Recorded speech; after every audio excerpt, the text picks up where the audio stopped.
चलो दोनों के साथ में हम लोग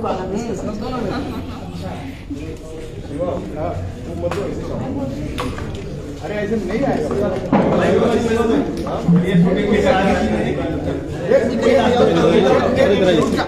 एक तो माइक पकड़ उसमें दे ले उसमें मेरा इसमें पकड़ ले और तू लगा मत छोड़ो मेरा रोल फिल्म बना के माइक है तो फिल्म बना के एक मिनट साइड हो जाओ पकड़ साइड में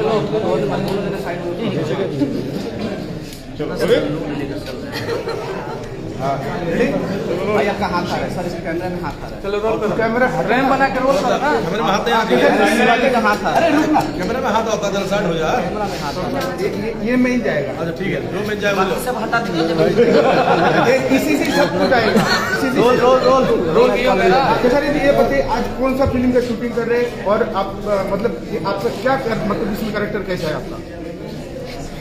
मतलब क्या मतलब रोल मतलब अभी फिल्म में मैं हूँ तो हीरो ही रहूँगा। हाँ ये सिनेमा का नाम है सन ऑफ बिहार। यस वही तो बोल रहे हैं। साबिन के साथ मेरी तीसरी मूवी। एक हमने हथकड़ी किया था, मैं और दिनेश भैया काम किया था, हम और विलास भट्ट जी। दोनों पिक्चर सुपर डुपर हिट। ये हैट्रिक के चक्कर में हैट्रिक मारेंगे। तीसरी मूवी के साथ मेरा और आशा है, विश्वास है कि ये सिनेमा को भी खूबसूरत बनाने का काम करेगा। और हमारे प्रोड्यूसर साहब भी रहते हैं, ये रहे कैप्टन साहब, इनका एक चैनल भी है कैप्टन ऋषि भोजपुरी के चैनल। तो हमारी फुल्ली भट्टाचार्य के साथ मेरी दूसरी तो इनके साथ मेरी दूसरी, इनका शुरुआत मेरे साथ ही हुआ था जिला चंपारण में। हम लोग इसमें एक पहली बार मुझे लगता है भोजपुरी में वकील पहली बार बनता है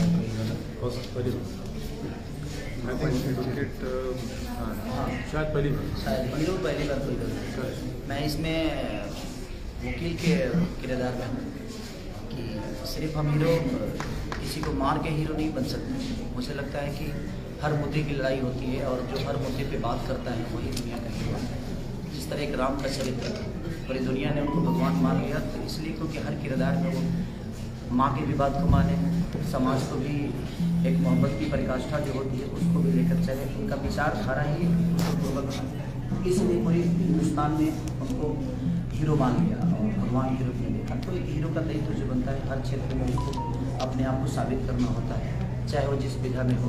और कहानी वही होती है, बस कैरेक्टर चेंज हो जाता है, कैरेक्टर प्ले कैसे करते हैं और हम अपने आप को साबित कैसे करते हैं। तो कोशिश हमारी रहती है कि कुछ यूनिक चीज़ों को लेकर आदमी काम करे। और हमारे राइटर दिलीप ठाकुर जी, हमारे कैमरामैन प्रिंस भैया, हमारे मास्टर जी, ये हमारे उनको तो आप लोग जानते ही, बहुत अच्छे इंसान हैं, एक्टर बहुत अच्छे हैं, इंसान बहुत अच्छे हैं। और दोनों एक साथ नहीं मिलता है इस धरती पे। कोई एक्टर अच्छा होता है तो इंसान बुरा होता है, और इंसान अच्छा होता है तो एक्टर अच्छा नहीं होता है। और दोनों चीज़ें एक साथ इनके साथ हैं, हमारे याज खान जी के साथ। और मैंने कम से कम 15-20 मूवी भाई के साथ किया है और सब अच्छा मूवी किया है। तो सबके लिए मेरी तरफ से बेस्ट ऑफ लक। और इस सिनेमा का नाम है सन ऑफ बिहार, जहाँ से मैं बिलोंग करता हूँ, जहाँ का बेटा हूँ। जिस धरती ने मुझे पैदा किया, जिस धरती ने मुझे बड़ा किया, जिस धरती ने मुझे पहचान दी, जिस भाषा ने मुझे आज इस लेवल पे खड़ा कर दिया कि मैं आप सबके सामने कुछ बोल पा रहा हूँ, तो ये कहीं ना कहीं हमारी भोजपुरी भाषा है। आगे कोई सवाल? सर सन ऑफ बिहार, तो इसमें सन ऑफ बिहार कौन है? सन ऑफ बिहार मैं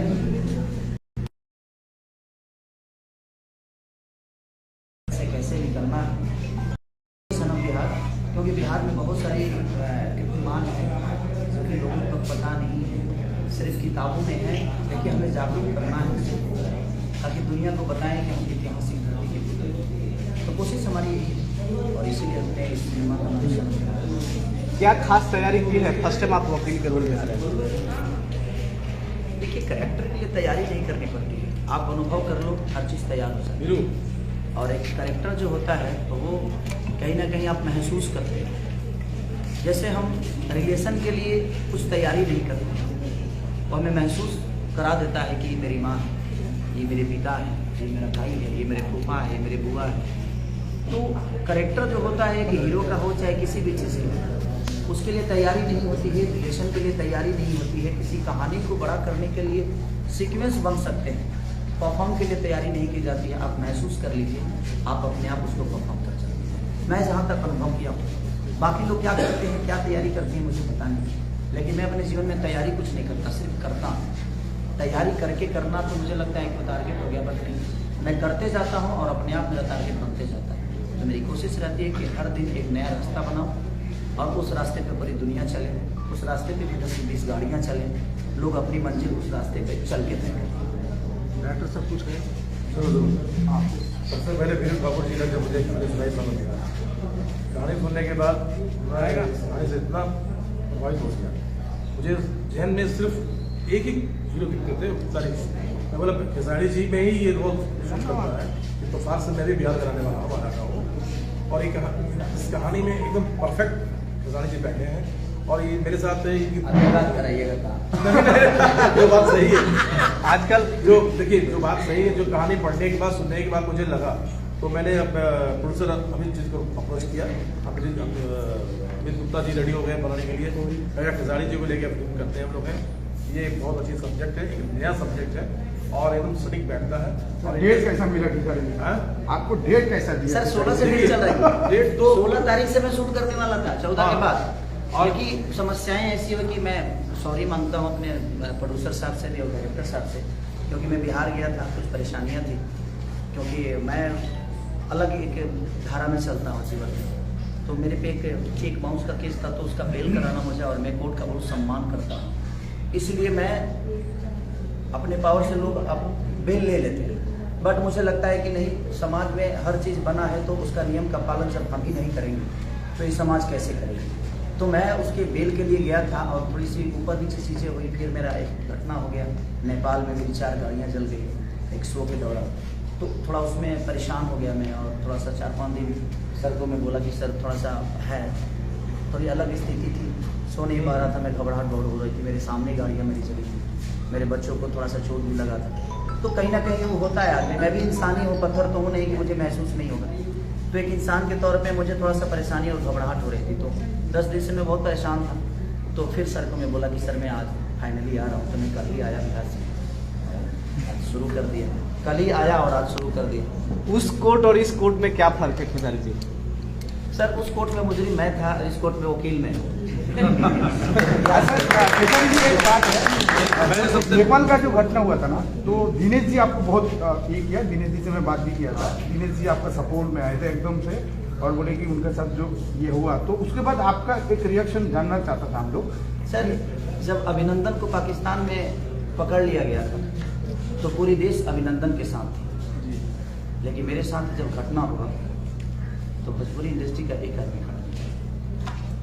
हो सकता है जो लोग प्रोफेशनली मुझे दुश्मन तो मानते ही, अपने पर्सनल लेवल पे भी लोग मुझे दुश्मन मानते हैं। अब क्या मानते हैं मुझे पता नहीं। कुछ लोग ने मुझे कॉल किया था, जिससे दिनेश भैया का पहला कॉल आया था इस घटना के बाद, जब उनको पता चली तो 3 बजे सुबह में जब मैं नेपाल से लौट रहा था, 12-1 बजे मैं लौटा वहाँ से, जैसे इंडिया में इन किया तो दिनेश भैया का 3 बजे सुबह में कॉल आया मुझे कि बाबू कैसे हो, ठीक तो होना, आपको कुछ नहीं हुआ? हम कि नहीं भैया मैं कुशल इंडिया वापस लौट गया। फिर सुबह में अमरपाली जी का कॉल आया, प्रदीप जी का फ़ोन आया था मुझे, प्रदीप सिंह जी का, रत्नाकर जी का फ़ोन आया था मुझे। इसके अलावा जो डायरेक्टर प्रोड्यूसर के साथ में काम किया उन लोगों ने, 1-2 लोगों ने किया था मुझे, बट उसके बाद किसी हीरो हीरोइन का कॉल, अक्षरा जी का मैसेज आया था मुझे। अक्षरा फिर ये मेरे आने से 2 दिन पहले, घटना के 10 दिन बाद इन्होंने किया था। घटना के 1 हफ्ता पहले किए थे कि नहीं? घटना के 1 हफ्ता बाद खेसारी जी मैंने कोमा में थे, कोमा में थे बेचारे, क्योंकि घटना में खुद ही सदमे में थे, स्टेज पे ही के ऊपर लाठी चली थी। क्या है हमारा दिमाग खराब कर रहा है। मैं तो वो सब बोलना चाहूँगा। खेसारी जी के साथ मैंने काम किया सबसे पहले अपने हफ्तली की थी, हफ्तली दिनेश जी के खेसारी जी सुपर डुपर एक इतिहास, उसके बाद इंतकाम की थी। तो हमारे पास से मेरी इनके साथ थोड़ी ऐसी है, अगर हम काम करते हैं तो पिक्चर सुपर डुपर हो, आवाम खरीद सकते हैं। हमेशा ये काम करते हैं। मैं पुरुषोत्तम से बोला था कि देखिए एक बार खेसारी जी काम शुरू कर दिए ना, सेट आ गए ना, तो काम के प्रति वो आदमी सर हम लोग इसीलिए 11 बजे का टाइम दिया, पत्रकार सब 11 बजे से पहले आया क्योंकि खेसारी जी का टाइमिंग तो परफेक्ट रहता है। ये काम मैं 9 में यहाँ पे था।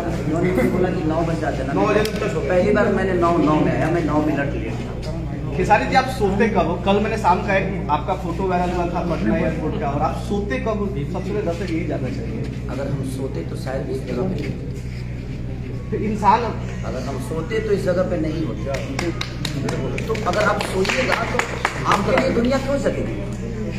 देखिए, जागरूकता लाने के लिए और लोगों को जगाने के लिए आपको सोना नहीं है, आपको जागना पड़ेगा। जब आप सोते, आप अच्छा काम नहीं करते हो तो आपका बाप, आपका माँ, आपकी परिवार आपसे पीछे कह रहे यार कुछ करता ही नहीं है, तो आप पे रिस्क नहीं लेती। तो जब आपकी जनता जान जाएगी कि ये तो सोता रहता है यार, ये तो खत्म आदमी है, तो फिर हमारे लिए हमारी जनता मेहनत क्यों करेगी? हमें सोने के लिए नहीं, हमें जगने के लिए पैदा किया गया है। और हम एक परिवार के नहीं, हम पूरी समाज के हैं। और जब आप समाज के हो जाते हैं तो आपके ऊपर सिर्फ आपके बीवी के, आपके बच्चों का, आपके ही माँ बाप का दायित्व नहीं बनता है। आपको पूरे समाज को लेकर चलना पड़ता है, क्योंकि आप एक जिम्मेदार नागरिक बन चुके हो। पहले किसी के बेटा थे, वो 20 वर्ष पहले की बात थी। मैं किसी एक का बेटा था, मैं किसी एक का पति था, लेकिन आज मैं कितने का भाई हूँ, कितने का बेटा हूँ, कितनों के दिल का राजा हूँ। पति नहीं बोल सकता, लेकिन कितने लड़कियों के दिल पे तो मैं राज करता ही हूँ ना। मैं लड़कियां तो चाहती है ना कि ये मेरा हो, बाप चाहता है ना कि मेरा बेटा हो, माँ चाहती है ना, बहन चाहती है ना कि मेरा भाई। तो जब आप समाज के हो जाते हैं और जब आपके समाज की नज़र पड़ जाती है, समझ लीजिए कि ट्रेन हर आदमी सफर करना चाहता है किसान तो बहुत जरूरी है। आप बिहार के सन ऑफ द बिहारी हो समझो, और उत्तर प्रदेश का भी आप मतलब पूरे इंडिया में आपका एक बहुत अलग सा ये है जनोल्लास है। लेकिन जो बिहार में जो छात्राओं के ऊपर घटना हो रहा है, तो इसमें आपको क्या पकड़ लीजिए? सर सबसे पहले मैंने ही बोला, भोजपुरी का एक भी एक्टर और एक भी नेता कोई स्टेटमेंट उन छात्रों के लिए नहीं दिया। मैंने दिया है, क्योंकि मैं नेता नहीं, मैं अभिनेता हूँ। ना मैं नेता हूँ, ना मैं अभिनेता हूँ, मैं एक बेटा हूँ। इसीलिए मुझे लगा मैं एक भाई हूँ, इसीलिए मुझे लगा मुझे बोलना चाहिए। मुझे राजनीति से कोई लेना देना है ही नहीं। प्रचार करना अलग मुद्दा हो गया कि मैं किसी के लिए जाकर बोल देता हूँ, किसी का प्रचार कर देता हूँ, क्योंकि मुझे जनता मोहब्बत करती है तो शायद मेरी बात मान जाएगी। इस आशाओं में कोई मुझे बुलाता है और जो अच्छा होता है उसके लिए करता हूँ। लेकिन सबसे पहले ट्वीट मेरा ही आया था। अभी तक किसी भी आर्टिस्ट का ट्वीट उन छात्रों के लिए नहीं आया। हम हो सकता है कि समाज के मनोरंजन के भविष्य हो सकते हैं, लेकिन हमारे देश को चलाने के लिए उन शिक्षित लोगों की ज़रूरत है। शिक्षित लोगों का रहना बहुत ज़रूरत है, आवश्यकता है हमारी, क्योंकि वो पढ़े हैं इसलिए क्योंकि देश का रक्षा कर सके और देश को की उन्नति में उनका सबसे ज़्यादा योगदान है और आगे भी रहेगा। और जब ये बताइए कि देश की उन्नति के लिए हमारे आर्टिस्ट, हमारे हीरो, हमारे हीरोइन, हमारे नेता अगर आवाज़ नहीं उठाएंगे तो सर कौन उठाएगा? वही छात्र जिसको चाहते हैं उसको बड़ा कर देते हैं। उनका आंदोलन आज कहीं ना कहीं समाज को नुकसान पहुंचाया कि नहीं पहुंचाया? अगर हर आदमी उनके आंदोलन में खड़ा होता तो सरकार उनकी बातों को शायद जल्दी मान लेती, लेकिन ऐसा होता नहीं है। कोई एक पर्टिकुलर इंसान खड़ा होता है और उसी को टारगेट बनाकर दुनिया उसको बेइज्जत करती है। खेसारी जी कल एक आपका वीडियो वायरल हुआ था, पिताजी से मिलने के बाद आप बहुत ज़्यादा भावुक हो गए, गले लगा के रोने लगे थे, गाँव गए थे। जब भी अपने पापा से चाहे मम्मी से मिलता हूँ तो होता हूँ, क्योंकि मैं उनकी गोद में खेला हूँ और उनकी गोद से दूर हूँ। तो जब भी पापा से मिलता हूँ तो वो मुझे, मैं अपने पापा को बात भी शेयर करता हूँ। मेरी कभी कभी पत्नी भी बोल देती है तो अंदर की भी बातें पापा से शेयर कर लेता हूँ। उसने ऐसे बोल दिया पापा, क्योंकि मुझे लगता है कि अभी तक मैं पिता बन के मैं उनकी 10 बरस ज़िंदगी नहीं बढ़ा सकता, लेकिन एक दोस्त बन के शायद मैं उनको और ज़्यादा दिन तक अपने दिल में रख सकता हूँ और उनको ऊर्जा दे सकता हूँ, क्योंकि दोस्त हमेशा एक दूसरे के काम आते हैं। और माँ पिता का मैं हर इंसान से ही बोलूँगा कि जब आपके माँ पिता बुजुर्ग हो जाए तो उनको फादर का दर्जा मत दीजिए, उनको दोस्त का दर्जा दे दीजिए, ताकि आपके हर दुख सुख में वो साथ रहें और आप उनसे शेयर भी कर सकें और उनका अनुभव आपको हमेशा प्राप्त हो सके। मैं पिछले दिनों बिहार गया था, पिताजी का आपका इंटरव्यू लिया था, तो पिछले दिनों की कहानी बताते जब खेसारी लाल यादव जी का कोई नाम नहीं था, कितना स्ट्रगल किए, कैसे हरे राम गा रहे थे। उस समय के खेसारी जी और आज के खेसारी जी में क्या फर्क है? था कि ड्राइवर तो मैं उस समय भी था, बस अब तो उस समय मैं एक साइकिल का ड्राइवर था, आज मैं फॉर्च्यूनर का ड्राइवर हूँ, आज मैं BMW का ड्राइवर। तो आपकी पोजीशन चेंज होते हैं, सीट चेंज हो जाती है, इंसान नहीं बदलता है, उसके कद बड़े हो जाते हैं, पद बड़े हो जाते हैं। उस समय भी मैं कपड़ा पहनता था, आज भी पहनता हूँ। उस समय थोड़ा दर्जी का सिया वो पहनता था, आज खरीद के पहनता हूँ। पहले दर्जी एक टेलर सीता था तो हर सातों भाइयों का एक ही कलर का कपड़ा खरीदाता था, लेकिन भगवान को पाना बहुत कठिन नहीं है, बशर्ते उसके लिए आपको वो श्रद्धा प्राप्त करना पड़ेगा। वो श्रद्धा आपको उस मंदिर में जाकर बोलनी पड़ेगी, वो श्रद्धा से वो फूल दिखना चाहिए भगवान को। इस दुनिया में कोई स्ट्रगल नहीं करता है, सर्व स्ट्रगल नहीं खाई है आपकी। जिस दिन भगवान के पास पहुंच जाएगी आप दुनिया की सबसे श्रेष्ठ और आपका हर वो भी पास हो जाएगा, बशर्ते वो फाइल पहुंचाने की कोशिश करें। मैंने खुद ने जाके स्पेशलिस्ट दिनेश जी का इंटरव्यू किया था, उन्होंने बोला था कि खेसारी मेरा भाई है और इंडिया नहीं, इंडिया के बाहर भी वो मिलियन स्टार बने, मैं खेसारी के लिए सदैव खड़ा रहूंगा। कुछ स्पेशल कहना चाहेंगे दिनेश जी को? स्पेशल क्या, एक बताइए, अपने गार्जियन के लिए स्पेशल क्या कहा जा सकता है? जो खुद के लिए ही स्पेशल है वो मेरे लिए खुद ही स्पेशल है। हमेशा एक बड़ा भाई का सम्मान जो होता है वो मैं आजीवन दिनेश भैया का करता हूँ, मनोज भैया का करता हूँ, हमारे रवि भैया का करता हूँ, एक और भाई है उनका भी करता हूँ। तो मैं सबका सम्मान करता हूँ और आज भी बड़े हैं मेरे लिए, कल भी बड़े रहेंगे, आजीवन बड़े रहेंगे, क्योंकि वो आपका संस्कार है। देखिए बात विवाद किससे नहीं होती है, बाप बेटा में तरह। लेकिन जब नीतीश जी बोलेंगे तो लालू जी तो ये करेंगे ना, क्योंकि उनके भी लोग हैं। लालू जी के अपना फैन फॉलोइंग है ना, अपनी जनता है ना, तो वो जरूरी है। कभी पक्ष विपक्ष में अगर आपको खड़ा किया जा रहा है और आपको कोई अपना नेता मान लिया है, अपना बेटा मान लिया है, और जब आप बोलेंगे ही नहीं तो फिर आपको नेता और बेटा क्यों मानेगा? आप उसके हक की लड़ाई नहीं लड़ेंगे तो क्यों आपको मानेगा? वो नहीं मानेगा। तो दुनिया में बात विवाद चीजें होती रहती है और होना भी चाहिए, उससे रिजल्ट निकलता है कि कौन सही है, कौन गलत है, कौन कितना बड़ा है, कौन कितना छोटा है, ये मायने नहीं रखता। आपके विचारधारा कितने बड़े हैं एक दूसरे के लिए, वो हमेशा सम्मान। मैं कितना भी कुछ बोल दूं लेकिन सम्मान में किसी की कमी नहीं होगी। चाहे दिनेश भैया सामने आते हैं तो मैं भरे सभा में अपने पिता का पाँव छूता हूं, तो पिता की तरह वो भी मेरे लिए हैं, रवि भैया भी हैं, मनोज जी भी हैं। वो किस पार्टी के हैं, वो कहाँ के हैं, वो किस जाति से, ये मैं आगे नहीं रखता। वो मैं उनको सम्मान देता हूँ। जो एक दूसरा मेरा बड़ा भाई है उनको भी जिस दिन मिलेंगे पाँव छूना मेरा कर्तव्य है, वो मेरा संस्कार है। वो मेरे फादर ने सिखाया है, मेरे संस्कार ने मुझे बताया है कि बेटा अपने से बड़ों का इज्जत करो।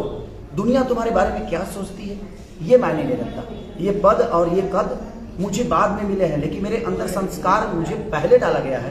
तो मेरा संस्कार इतना भी नीचे नहीं है कि मैं अपने बड़े भाइयों को भूल जाऊं। और बोलना, आज सब आदमी प्रोफेशनली एक दूसरे का दुश्मन है और होना भी चाहिए। मुझे लगता है कि आप नहीं बनाओगे तो आप अपने टारगेट को पूरा नहीं कर पाओगे, आप सो जाओगे। मैं अपने बड़ों को देख कर ही बड़ा हुआ, क्योंकि मुझे दिनेश लाल यादव के साथ खाना खाना था, मुझे रवि किशन जी के साथ खाना खाना था, मुझे मनोज तिवारी जी के साथ बैठकर खाना खाना था।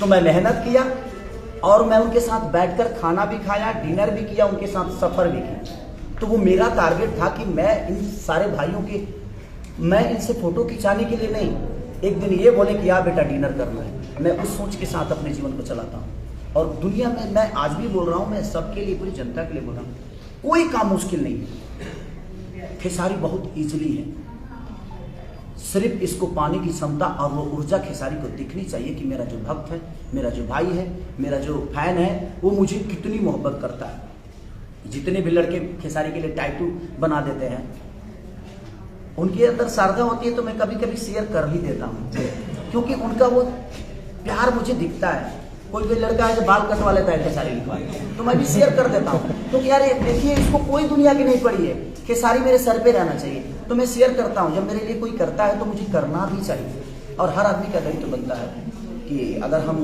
किसी के लिए करते हैं, अगर वहाँ से आउटपुट नहीं मिलता है तो थोड़ी मन तकलीफ ना होती। तो कोशिश करिए कि आपके बातों से, आपकी चीज़ों से किसी को कोई तकलीफ ना हो, और जीवन में हमेशा एक दूसरे का सम्मान करते हुए चलिए। ये मेरे बड़े भाई हैं, ये छोटे प्रोड्यूसर हैं, बड़े प्रोड्यूसर हैं, कंपनी के मालिक हैं, ये बाद में होते हैं। पहले तो ये मेरे से बड़े पैदा ही हुए थे ना, ये तो बाद में अपनी मेहनत से इन्होंने कंपनी बनाई, ये बाद में डायरेक्टर बने। पहले तो ये पैदा मेरे से पैदा हुए तो बड़े भाई के रूप में ही पैदा हुए। तो मुझे पहले उस पर फोकस करना चाहिए। आप सम्मान करते हुए आप झुकते रहिए, मुझे लगता है कि हजारों हाथ है आपको उठाकर अपने गोद में बैठा दिए। मनी जी आपको देख के मनी मन मुस्कुरा रही है। मेरी गर्लफ्रेंड मेरी गर्लफ्रेंड मतलब कि सारी जी कहीं ये वायरल ना हो जाए आपका वर्ड। अरे तो होने दीजिए ना, मैं तो वायरल के लिए ही पैदा हुआ हूँ यार। कौन से है तो गर्लफ्रेंड बॉयफ्रेंड की तो है। हमारे जीवन में कौन देखिए, से मुझे लगता है कि character मैंने अपने 99 गर्लफ्रेंड अपने जीवन में रखा। हर सिनेमा में एक नई गर्लफ्रेंड थी मेरी। तो हम फ्रेंड के हिसाब से काम नहीं करेंगे अगर हम इनके अंदर अपने पत्नी का छवि नहीं देखेंगे, इनके अंदर अपने गर्लफ्रेंड का छवि नहीं देखेंगे, तो हम इनको महसूस कैसे कर पाएंगे। On set chemistry सोचना ही तो एक्टिंग बननी है, चाहिए। आप महसूस करते हो वही एक्टिंग होती है। एक्टिंग सीखता नहीं है कोई। बस हम अब इस भाई को अगर हम छोटा भाई मान लेंगे तो मुझे लगता है कि जो मोहब्बत अपने भाई से करता हूँ वही मोहब्बत इसको मिलेगी। अगर मैं इनको अपना बीवी ऑन स्क्रीन मान लिया तो मुझे लगता है कि मैं इनके साथ वही परफॉर्म कर पाऊंगा जो मैं अपनी बीवी के साथ करता हूँ। खेसारी जी बात की जाए फिल्म की, कब तक तैयार होगी और आगे का क्या प्लान है इसमें? यार शुरू भाई कल रिलीज हो वही बात है। आज तो वो बोलेगा, हीरो बोलेगा। ब्रेकिंग न्यूज तो हो गया कि खेसारी लाल यादव की 99 गर्लफ्रेंड है। ब्रेकिंग न्यूज तो बन गया कि खेसारी लाल यादव इतना अच्छा शब्द बोला हूँ। वो तो है खेसारी जी, वो तो है। देख लीजिए, मैंने आपको ब्रेकिंग नहीं, मैंने चैनल में चलाना जरूरी है। आपको अच्छी बातें भेजना जरूरी नहीं है दुनिया में। बातें तो सारी जाएंगी सर। ब्रेकिंग न्यूज क्यों करते हो यार? ब्रेकिंग न्यूज मत करो। जीवन में बता रहा हूँ, कभी कभी सच्चाई के राह पे भी चला। एक बार सच्ची घटना डाल दो कि सच्ची घटना है ये, देखो जरूर दुनिया सुनेगी यार सबके। अगर ये बताओ कि अगर मांस बिकता है तो क्या अगरबत्ती नहीं बिकता है? बिकता है ना। तो सुगंध भी बेचा करो, कभी खुशबू भी बेचा करो इस धरती पे। सिर्फ मटन के फेरा मत करो कि नहीं एक बार मटन डाल देंगे तो इस साल भागेगा बहुत ज्यादा। ऐसा मत करो। कभी कभी आप लोग अगरबत्ती भी बेचने की कोशिश करो, क्योंकि आप लोग समाज के आईना हो। आपको दुनिया सर्च करती है, आपके यूट्यूब को दुनिया सर्च करती है, आपके हजारों करोड़ों में फॉलोअर हैं। तो मेरे कहने का मतलब कि उस पर कभी कभी चीजें सिर्फ विवादित ही नहीं, और जितने भी लोग हैं मैं सबसे बोलना चाहता हूं कि आपके एक हेडलाइन की वजह से भोजपुरी में विवाद हो जाता है, तो उस हेडलाइन को कोशिश करो आप सब कि उस ऐसे हेडलाइन मत डालो जिससे समाज को नुकसान हो। तो अपने सर्चिंग के चक्कर में दो पैसे कमाने के चक्कर में ऐसा ना जाए। मनी जी बताइए, आपका फिल्म का जो कैरेक्टर कैसे मैं लग रहा है? पहले ये बोलना चाहूंगी कि मेरा करियर का शुरुआत इस इंसान के हाथ पकड़ के हुआ था। बहुत लकी रहे मेरे लिए। जिला चंपारण में खेसारी जी में अभी सुबह एक कॉल आया था कॉन्टैक्ट से बोलने के लिए, तो मैंने बोला हाँ मुझे बहुत अच्छा फील हो रहा है कि उनके साथ करीब 2.5 साल बाद फिर मैं 3 साल बाद 4 साल हो गए। 17 में हाँ, तो इतना साल बाद फिर खेसारी जी के साथ 2 साल कोरोना भी था, उसमें मेरा कुछ नहीं है। मिला, मतलब बहुत अच्छा लगा। आगे जाए, क्योंकि फर्स्ट भोजपुरी मूवी मेरा एक इंसान के साथ ही था, और ये जो कैरेक्टर यहाँ पे है बहुत डिसेंट कैरेक्टर है मेरा। बहुत अच्छा लगेगा प्ले करना। डिसेंट मतलब क्या होता है? डिसेंट मतलब बहुत सोबर है। लेकिन बाकी सब लगता है कि मैं बचता हूँ। अब बचता इसलिए हूँ क्योंकि मैं जगता हूँ, मैं सोता नहीं।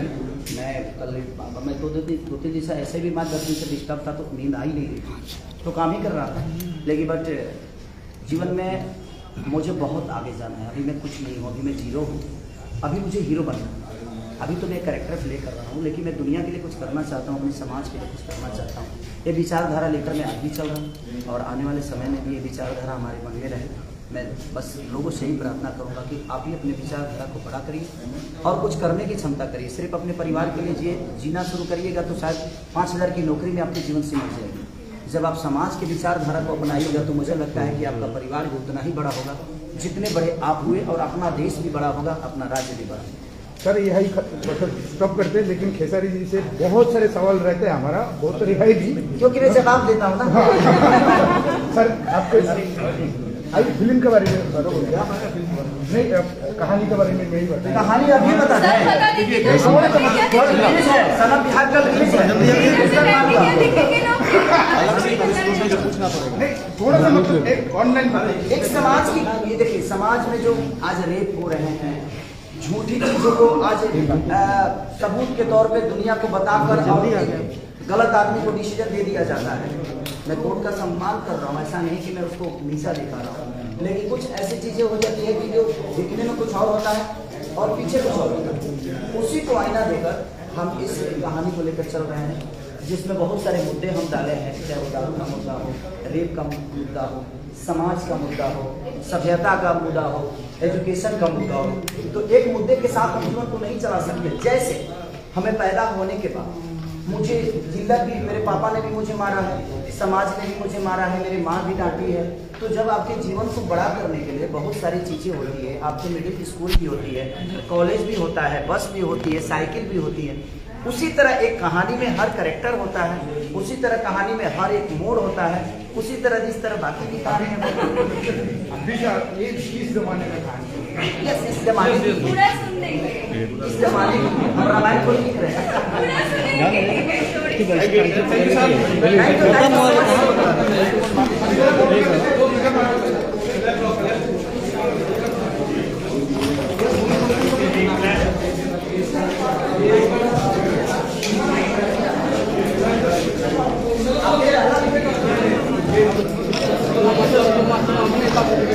पंकज सर आप प्लीज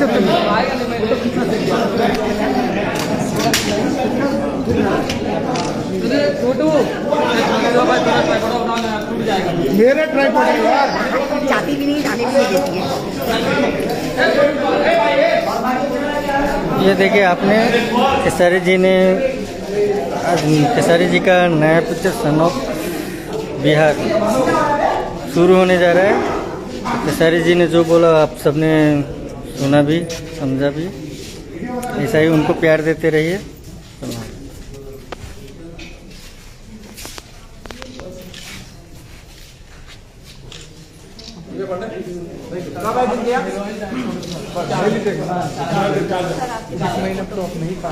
आजा आजा, ये बबीना आजा। बबीना कहाँ गई? अरे मेरी माँ मेरे को होगी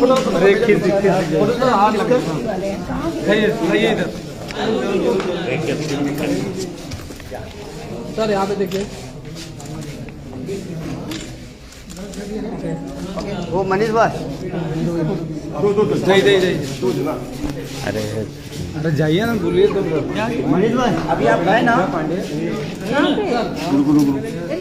आना। हाँ हाँ ठीक है, मिलना नहीं।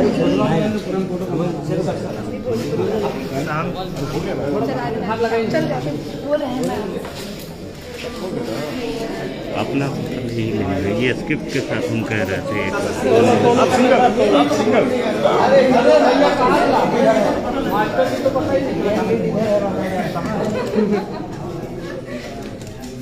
डायलॉग काटिएगा। भैया खेसारी भैया, सोलो सोलो 2 मिनट भैया, भैया 2 मिनट दे दीजिए। तो होता ही रहेगा, 3 दिन आप लोग साथ में ही हैं। भैया यहाँ भैया एक तरफ में देख रहे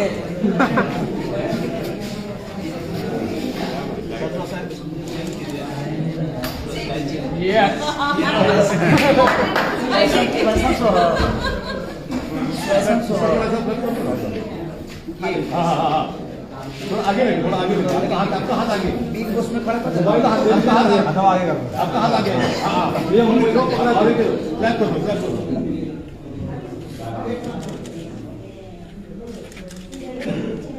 मैम सर आप 3 आदमी बुला रहे हो मैम को, सर को खड़ा कर। भैया यहाँ मेरा दिमाग टनाटन हो गया क्या? आप ही के नाम से चलाता है पैनल लेखा, जानते हैं छपरा की ब्लैकमेल करता है। हम आपका सोलो अपने कमो ना कर दे बोलो, कमो कर दे, नुकसान होता ना। कैमरा के पैसा लगता, पैसा लगता, हम लोग नहीं भैया, भैया हम लोग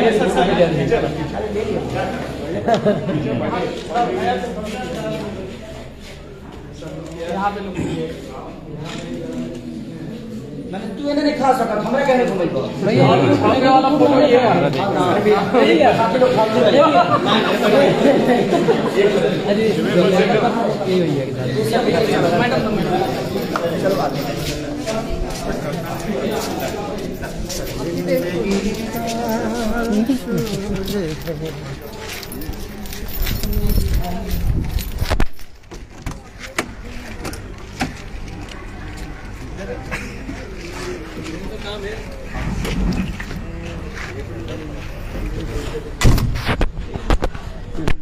हो गया भाई, जितना दिखाना था सबको दिखा दिया।